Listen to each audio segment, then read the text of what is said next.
Hello, everyone. Peace be with you. It's me, Samuel, again. I'm back with a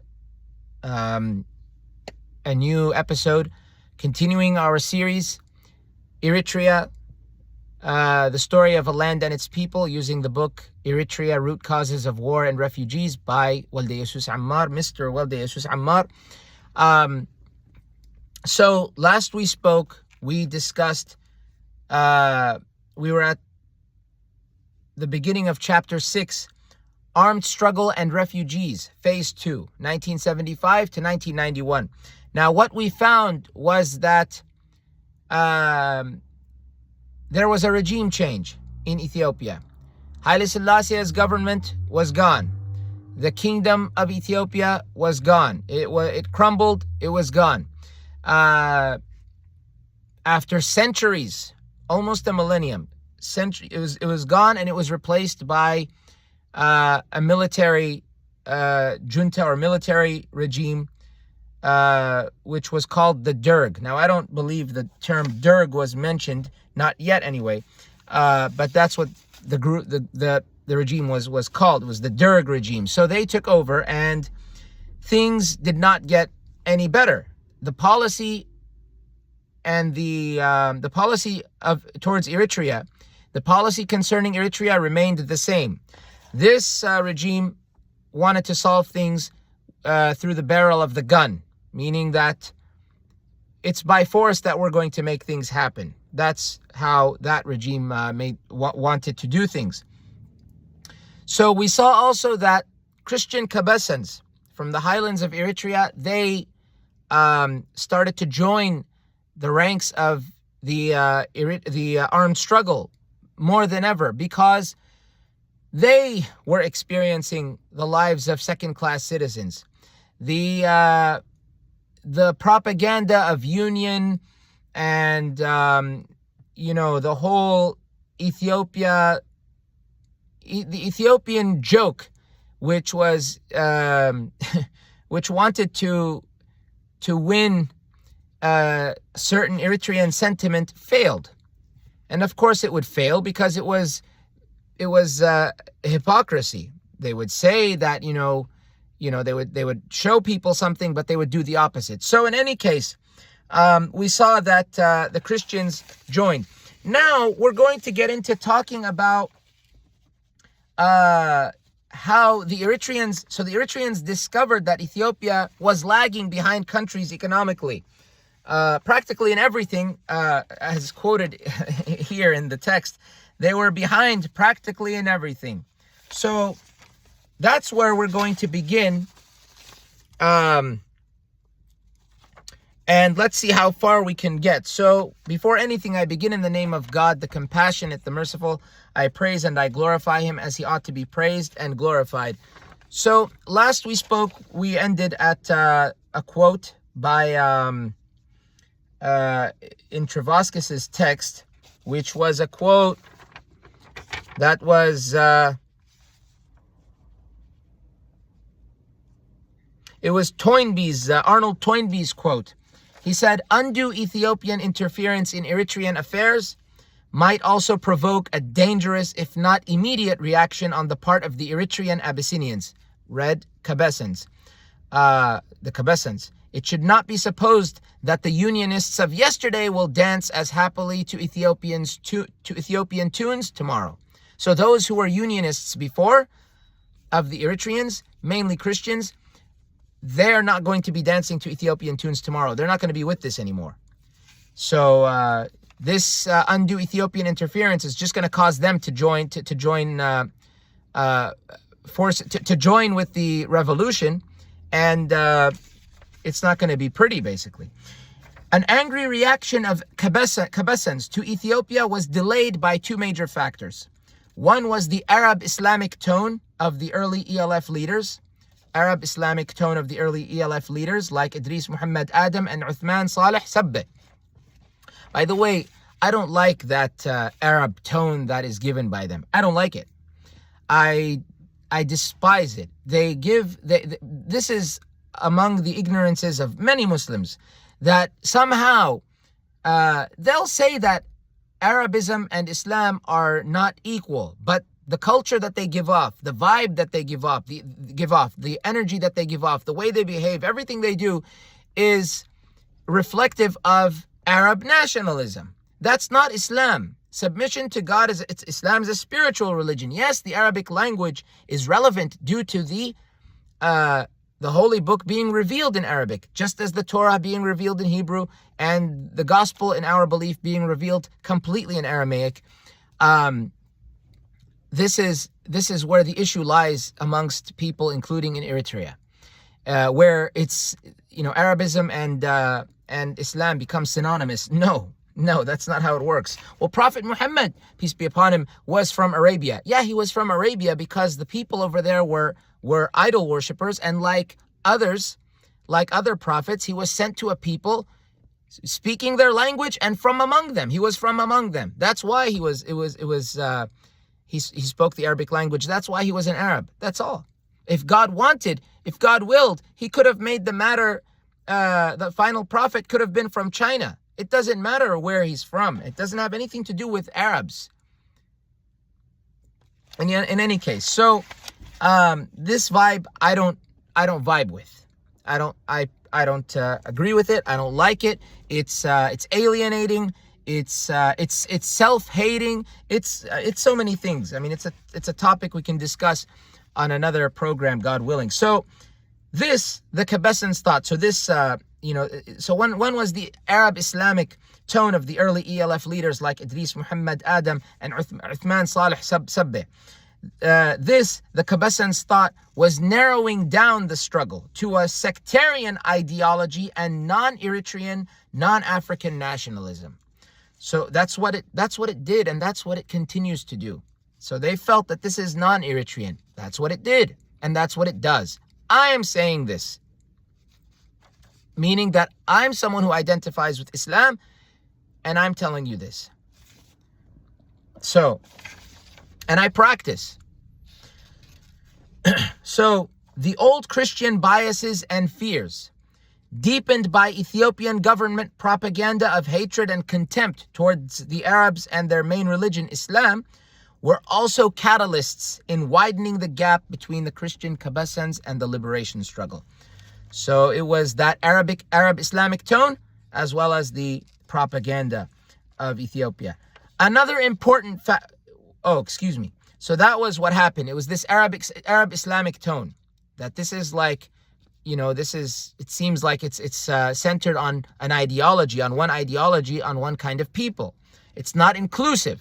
So another important factor that delayed Cabesan participation in the armed struggle was their relatively successful private economic ventures in Ethiopia.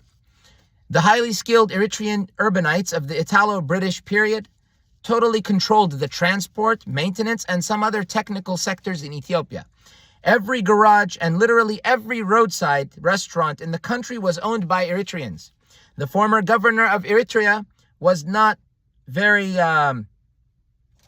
So I'm not going to read what quote comes, because it goes back to Dawit Walde Georgis.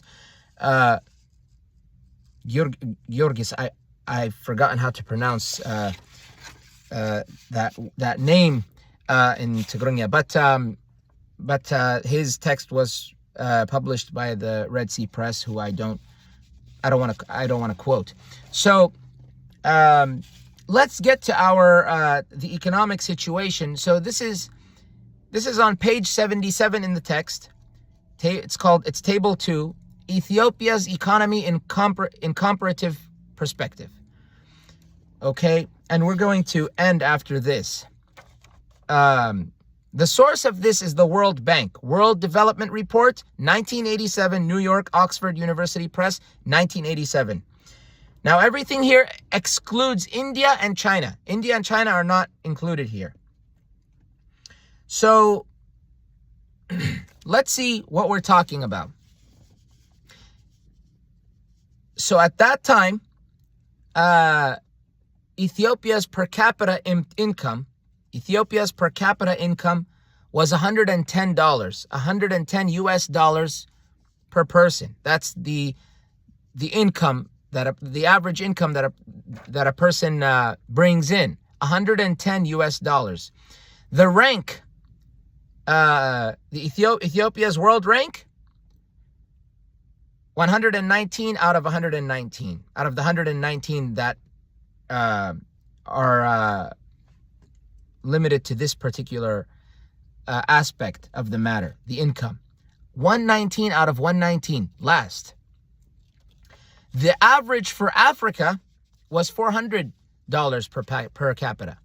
400 US dollars per capita. That was the income. And then for developing countries in general, the average was 270 US dollars per capita. So Ethiopia was not doing well, and this is an understatement. It wasn't doing well. The average annual per capita, percentage-wise, the average annual per capita income growth from 1965 to 1985, 20-year period, was 0.2% for Ethiopia. 0.2%. It would grow by 0.2%, almost 0%, almost nothing. By 0.2%. Its rank, Ethiopia's rank with respect to this particular item on the list, was 82 out of 104. 82 out of 104. Africa's average for the entire continent of Africa, very big continent with many countries, was 1%. Ethiopia's where? 0.2. 2/10 of the African average, which was 1%. The developing countries' average was 0.4% as far as developing countries. But the average for Africa was 1%. The average annual GDP growth, 1965 to 1980. 1965 to 1980, 15 years. The average annual GDP growth for Ethiopia, 2.8%. It was ranked 83 out of 107. Ethiopia, 83 out of 107. The average for Africa was 5.3%. Ethiopia's where? 1.2% growth between 1965 and 1980. Ethiopia, 1.2%. Africa, the average for Africa, 1.9%, almost 2%. So almost twice as much as Ethiopia. And the average for developing countries was 2%. Pretty much twice as much as what Ethiopia, where it was for annual GDP growth in agriculture, 1965 to 1980. The average annual GDP growth in agriculture between 1980 to 1985, 5 years, between 1980 to 1985 was negative 3.4%. Ethiopia dropped. It was 1.2% in 1980. Between 1965 to 1980, it was growing by 1.2%. In between 1980 and 1985, it was at negative 3.4%. On average, each year between 1980 to 1985. The world rank was 91 out of 96. The average for Africa was negative 0.4%. Negative 0.4%. Ethiopia's where? Negative 3.4. African average, negative 0.4. Developing countries average in general, what people call third world countries. The developing countries, their average was 1.9%.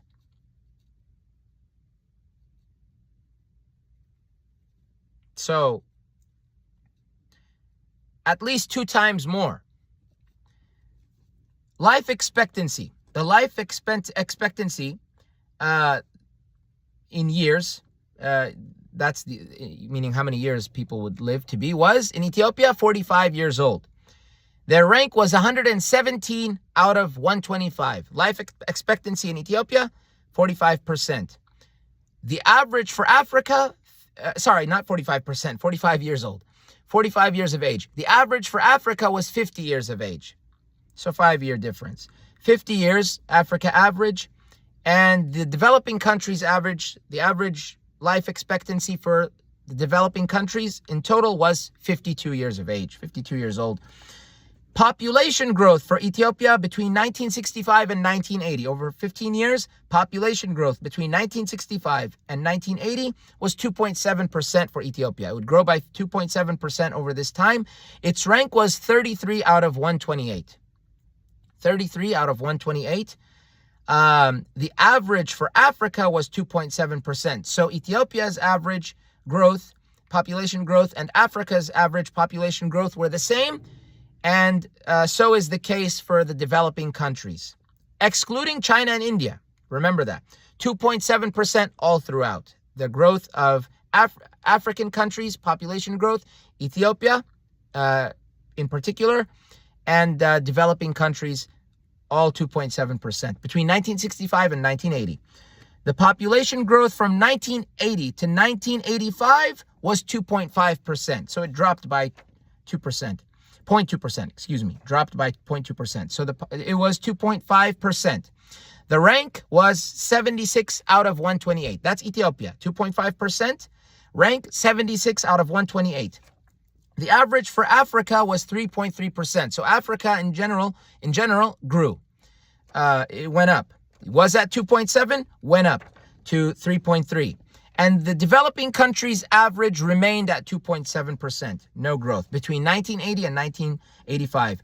Now the population per physician, 1965, in the year 1965, the population per physician, the population for every doctor that there was in Ethiopia was 70,190. So 70,190 people per doctor.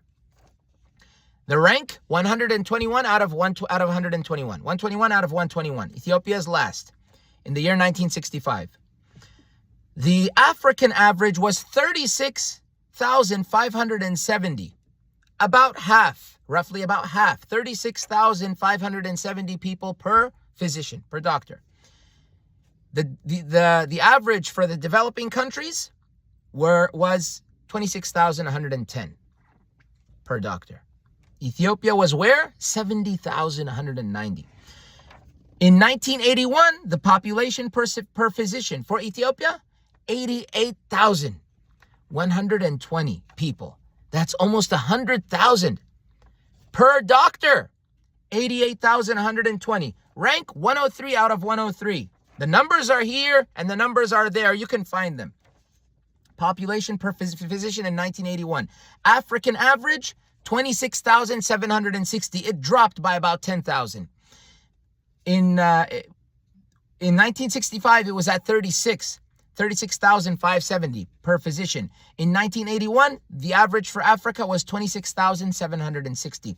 And the average for developing countries was 17,350. 17,350. In 1965, it was 26,110 people per physician. 1981 was 17,350. Population per nurse, for every nurse. In 1965, there were 5,970 people in Ethiopia per nurse. The rank, 101 out of 118. 101 out of 118. The average for Africa in 1965 was 5,340. So not too far off from Ethiopia, just some hundreds away. And then the developing countries average was 7,350. So 5,970 for Ethiopia, 5,970 per nurse. The rank, 101 out of 118 in 1965. 101 out of 118. 5,340 per person in Africa in general, average, per person per nurse. Forgive me. Persons per nurse. 5,340 African average, 7,350. Sorry, 7,350 was the general average. Population per nurse in 1981. How many people for every nurse in 1981? For Ethiopia, 5,000. It dropped. 5,000. 5,000 people per nurse. Rank 77 out of 84. The average for Africans was 2,570, about half of Ethiopia. So they went down half, about half, because they were at 5,340 back in 1965, about 16 years earlier. In 1981, they went down to 2,570. The average for developing countries was 7,620. Back in 1965, it was 7,350. In 1981, 15 years later, it was at 7,620. The calorie supply, how many calories per day, or rather the calorie supply on average, in the year 1965 was, for Ethiopia, 1,832 calories per person in Ethiopia. The rank was 124 out of 128. The average for Africa was 2,094 calories. And the developing countries average was 1,997 calories, almost 2,000 calories, for 1965. For 1985, the calorie supply was 1,681 calories for Ethiopia. So it dropped by about 200, about 200 people, because the year before was 1,832, and not the year before, but in 1965. In 1985, it was 1,681. The rank was 123 out of 124. Ethiopia's rank. So, and then the African average, the average for Africa was 2,024 people, 2,024 calories per person. The average for developing countries was 2,073. So Ethiopia was behind, not by too much, but behind. Primary school enrollment, elementary school, as it's called in some places. The primary school enrollment ratio in 1965 was 11%. So 11% of Ethiopia's population, child population, primary school aged children, 11% of them were enrolled in school in Ethiopia. Rank 118 out of 122, behind. The average for Africa, 41%. Ethiopia is at 11% in 1965. Africa is at 41% in general, in Africa in general.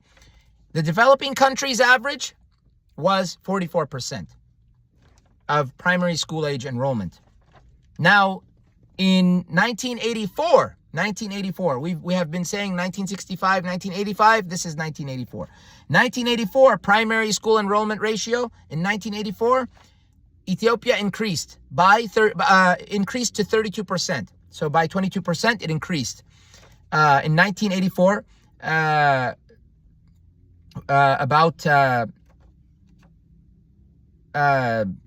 brain fart. 9 years later. So 9 years later. Excuse me, not 9 years later. Forgive me. 20, my God. So my I'm rushing this. Forgive me. 19 years later. Forgive me. So primary school enrollment ratio was 32%. It increased by 22%. 115 out of 120. That was Ethiopia's rank. Behind, 77% was the African average. So the African average went up. Over that time, it went up to 77% from 41%. So almost 100% of Africa, of the population of the African average primary school aged person, 77% of those of the population on average for Africa was in school at that age. Important age to be enrolled in school. You learn how to read and all kinds of things when you're at that age, basic math and such. Hey, don't make fun of my math. Developing countries average 70%. So the developing countries, which is what we know as what they call third world countries, was 70%. So 70% for developing countries, that was the average. Now, yes, so these developing countries exclude India and China. So in any case, in any case, it is the situation in Ethiopia nowadays, but this was the situation in Ethiopia back then. Don't forget that Eritrea at that time, in my understanding, Eritrea is included in that sphere, is included in this economy. So Ethiopia is not only bringing itself down, it's bringing Eritrea down. Ethiopia is in itself a bunch of regions, and much of the land is stolen. So they're bringing everyone down. So whoever doesn't want to be considered an Ethiopian is being dragged down with Ethiopia. That was then, and now we have something similar going on. Crazy. It says at the bottom, this table shows Ethiopia's wretched position in comparison to the rest of the world and Africa. The Eritreans discovered the reality soon after the federation was put into effect. Soon after the federation was put into effect in 1952. They discovered this soon after the federation was put into effect. Federation's already put into effect. Then they're like, wait a second, look at what the situation is. They went into a federation just before, and then they realized, look at this mess. So, but their utter frustrations were to be experienced in the 1960s when comparisons showed that old Abyssinia lagged far behind the newly independent African states. Again, the Eritreans discovered the reality soon after the federation was put into effect in 1952. But their utter frustrations were to be experienced in the 1960s when comparisons showed that old Abyssinia lagged far behind the newly independent African states. So that which was known as Abyssinia in the past, its economy lagged far behind the newly independent states. So people became frustrated. These countries that have become independent have seen a boost in economy, whereas this place is way behind. So we see the different facets for the reason behind the revolt, the revolution. Why did people revolt? It had to do with the persecution. It had to do with just being treated unfairly in general. In general, it had to do with deception. It had to do with lack of respect for moral integrity, for national integrity. There was no respect whatsoever. And on top of that, to top it all off, here's the economy we're going to give you guys. I mean, it was it was chaos. But we will continue and see what else is ahead of us, God willing. Thank you all for tuning in. I hope we are learning together. I know I went over my usual 20-minute average. The text demanded it. In any case, I hope you guys stay safe, and you are always safe. God be with you. Peace be with you. Amen. And I'll see you next time, God willing.